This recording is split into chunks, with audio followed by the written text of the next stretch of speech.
Ada orang punya jurus bisa ini, bisa itu, jago ini, jago itu. Biasanya orang ini yang disebut dengan smorgasbord. Bisa semuanya tapi tanggung semuanya. Nah, orang begini kemungkinan suksesnya itu lebih kecil dibandingkan dengan satu orang yang punya jurus ampuh banget, yang dilatihnya berkali-kali, puluhan ribu kali, itu akan jauh lebih powerful daripada orang yang punya banyak jurus tetapi semuanya tanggung-tanggung.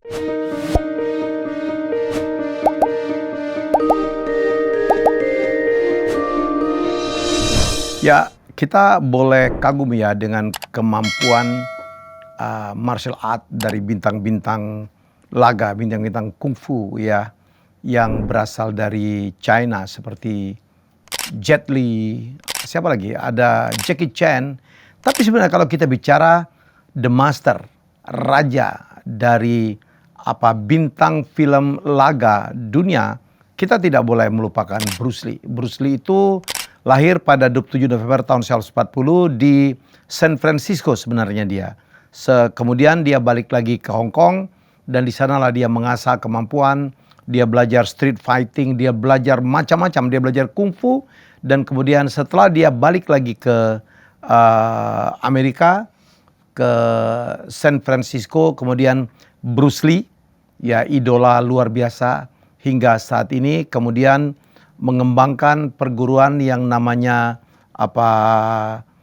Junfang Gangfu, dan dia menemukan aliran bela diri namanya Jet Kundo, yaitu kungfu yang dicampur macam-macam.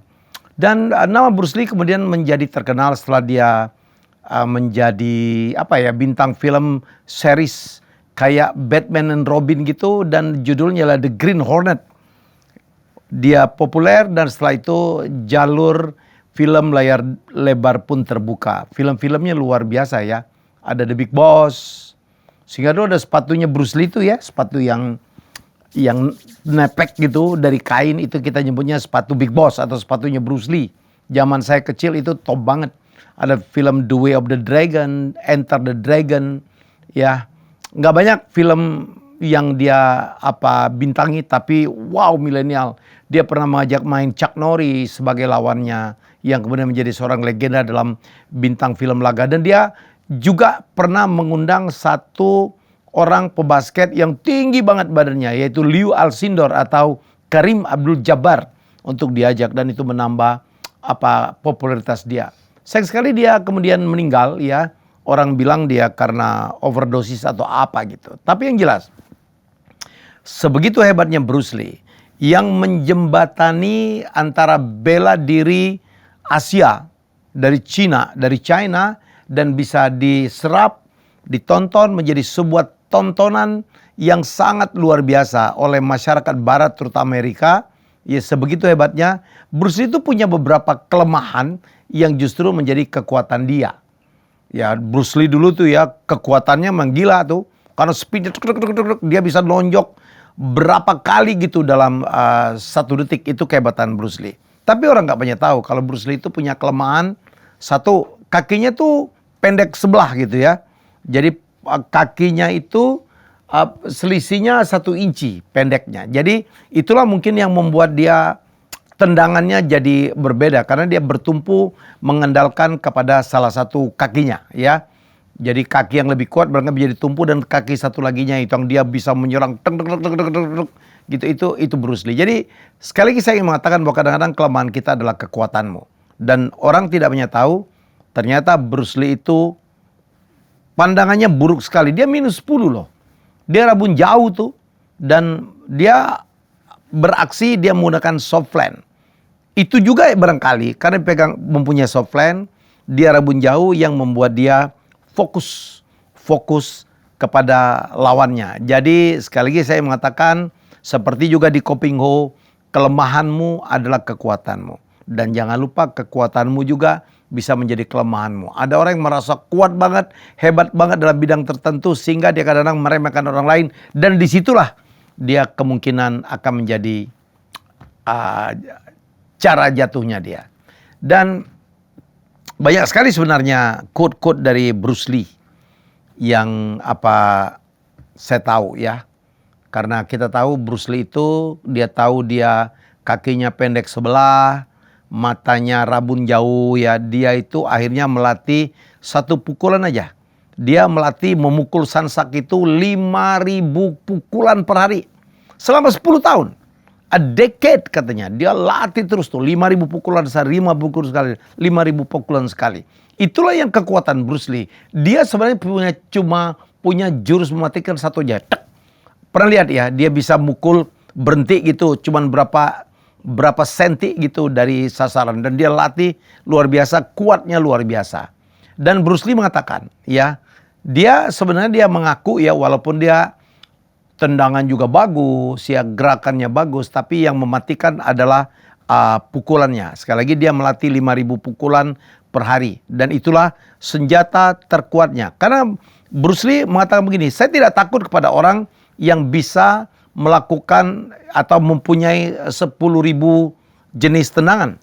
Saya tidak takut itu. Ada orang yang punya 10.000 jurus, dia nggak takut.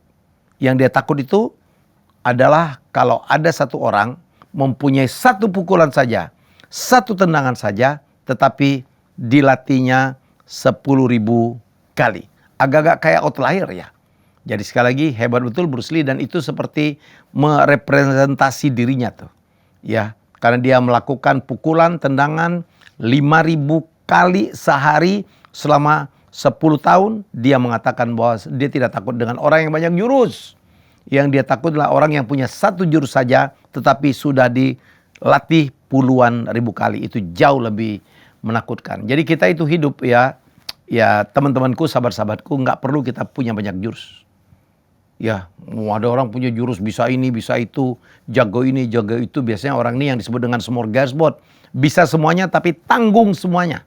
Nah, orang begini kemungkinan suksesnya itu lebih kecil dibandingkan dengan satu orang yang punya jurus ampuh banget, yang dilatihnya berkali-kali, puluhan ribu kali, seperti bukunya yang dikatakan dalam bukunya Malcolm Gladwell, ya The Outlier, dan itu ampuh sekali, tidak bisa disaingin orang. Itu akan jauh lebih mematikan atau jauh lebih powerful daripada orang yang punya banyak jurus tetapi semuanya tanggung-tanggung. Oleh karena itu, mari mari pilih salah satu bidang talent, skill kalian di mana kita jago banget, dan kita yakinkan jangan jago doang tapi nggak ada pasarnya, jago doang tapi nggak bisa dimanfaatkan, jago doang tapi tidak memberikan manfaat untuk kita. Jangan juga. Jadi pilih di samping kita jago banget, punya peluang untuk jago banget, dan kemudian ini akan menguntungkan untuk kita ke depan, untuk mencari tambahan atau apa, untuk mencapai satu posisi, satu kekayaan, lakukan itu dan lakukan berulang-ulang. Cukup satu.